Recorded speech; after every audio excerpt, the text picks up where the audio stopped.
Ассаламу алейкум, всем привет. Мы это, когда начали путешествовать, это, ну, с мамой это ехать в Казахстане, да. Потом через Узбекистан мы всегда приехали в Душанбе. И так это потом получилось, что это через Узбекистан мы ехали, на поезде, приехали тоже через Узбекистан. Вот на все это путешествие мой папа, он дружил, друзья у него появились, семья. Потом они к нам гостями друг к другу ходили из Бухары, из Самарканда, да, из Казахстана тоже. Я помню, что мне это приехали свататься из города Бухары и в Самарканд тоже, а я сказала всем, что я пока не хочу выходить замуж. Мне было 17 лет, да.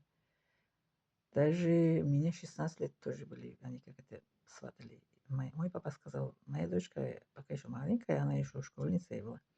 А после 17 лет они еще тоже это сватали, Самарканд, Бухара, ну, разные города. Я всегда сказала, я пока это не готова создать семью. Папа сказал, когда дочка хочет, тогда потом замуж дадим. И папа всегда так сказал. И в итоге потом хотела тоже это добавить, что из Самарканда, Бухары к нам гости приехали. И потом из Самарканда нас сейчас сватает, мой младший брат женился из Самарканда. А из Бухары к нам приехал, помню, мальчик Хусейн. Двойняшки они были. Хасан Хусейн. Хусейн, если видишь меня, салам алейкум тебе. Хусейн к нам приехал с мамой, еще одна их соседка. И потом у нас это участок новый был, это моей маме участок дали за ее это заслуженное, это колхозница, ей дали 6 соток, соток участок. В этом участке мои братья, они как это решили строить дом. Да, потом однако утром мой младший брат погибший, он сказал: "Фируза, бери тачку с Хусейн, сходите к это, на участок, потом я приду". А я с Хусейном иду, он по году младше меня на 4 года, 76-й год рождения, а по росту он как это, выше меня. А соседи, они удивились, когда мы идем по улице, а вот участок, это в конце этой улицы, как это чуть-чуть находился этот участок. Мы идем, соседи, они говорят: "Фируза, ты ни с кем не общаешься". Наши соседи: "А это что за мальчик? Кто это такой?" Это, ну, по шутке они говорят: "Жених, что ли?" Я говорю: "Какой жених?" Говорит: "Это гость к нам приехал, жених". И такая, говорит, скромная девочка, а оказывается, еще общается с мальчиком, что ли. Я говорю: "Из чего взяли, что я скромная девочка?" Я не скромная, я общаюсь, ну, и не общаюсь с кем попало, где попало, как попало, правильно? "А как тебе, как это, с мальчиком это, ну, тебя это разрешили?" Говорю: "Разрешили, верят в меня, разрешили, доверяют мне, сказали, что бери тачку, иди, сходи там в участок, сейчас мы придем. Сейчас я приду".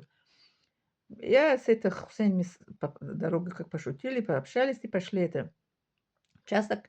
И там мы начали как это, кирпичи, как это мы готовить от цемента, воды, все-все. Потом брат пришел, потом вместе мы как это кирпичи, как это сделали, кирпичи эти цементные. Вот так мы как это не то что только путешествовали, и дружили с другими народами. Казахом, узбеком, таджиком из Узбекистана, город Бухара, Самарканд. А это друг мой, это моей папа друг, он из Казахстана, из города Туркестана. Его звали Кантум. Кантум из улицы Молодогвардеец, дом 68, если не ошибаюсь. Его это дочки, я имя помню, а мальчишки Ишан, что ли, сын его звали. А девчонки, ее дочки, помню, Мадина, да, девочка звали.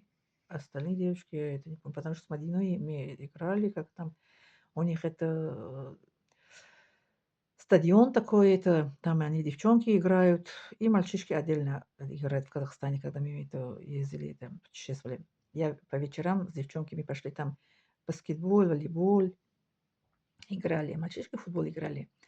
Вот так. Я это вот путешествие в первые 13 лет мне было с мама и брат мне это летели на самолет, а дальше потом с папой или с мамой или с братом вот так путешествовали. Существовала во время СССР. Да, вот я такая девочка, как это мои знакомые, они как это шутят, лягушница, путешественница. Благодарю за внимание.